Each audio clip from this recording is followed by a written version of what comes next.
16টি বছর যিনি মানুষের কথা চিন্তা করে প্ল্যান তৈরি করেছেন, সেই প্ল্যানটা বাস্তবায়িত করার জন্য উনি অপেক্ষা করছেন।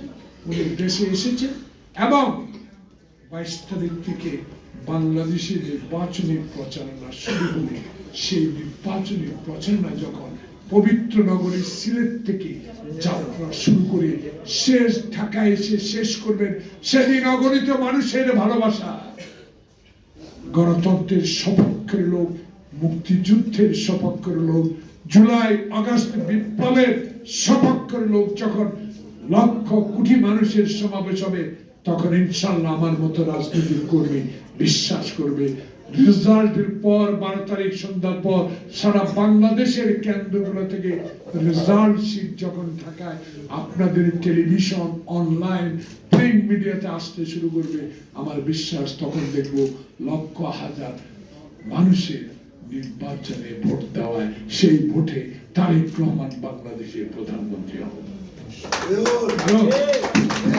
তার এই প্ল্যানটা, এই জন্য আমি একজন ক্ষুদ্র রাজনৈতিক কর্মী এবং একজন মুক্তিযোদ্ধা হিসাবে আল্লাহর কাছে দোয়া করি প্ল্যানটা যেন সফল হয়।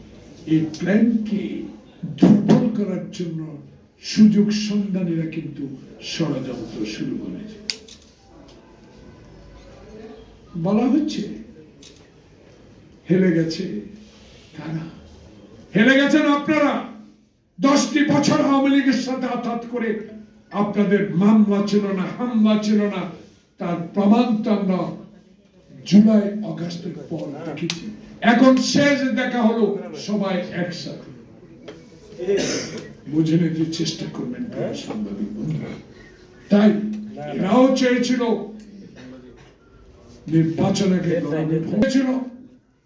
নির্বাচনের পিয়ার পদ্ধতি চালু করা হোক। এরাই এখন আবার চায় আবার নির্বাচন কমিশন অফিসে যা বলে হেলে গেছে, এগুলো একটা পূর্বাভাস নির্বাচনকে বানচাল করার জন্য। এগুলা দিকে আমরা মনোযোগী দিই না। আমাদের মনোযোগ একদিকে, আমরা আল্লাহ রসুল বিশ্বাস করি, বাংলাদেশের জনগণের অধিকার আদায়ের যে সপক্ষের লোক আমরা, তাদেরকে জনগণ সমর্থন করে ইনশাআল্লাহ 12 তারিখে জয়লাভ করে। তাই প্ল্যানটা হলো একটা। প্রথম প্ল্যান হবে তরুণদেরকে মাদকাসক্তি থেকে বের করে আনতে হবে। এজলাসে লাথি মারবে না,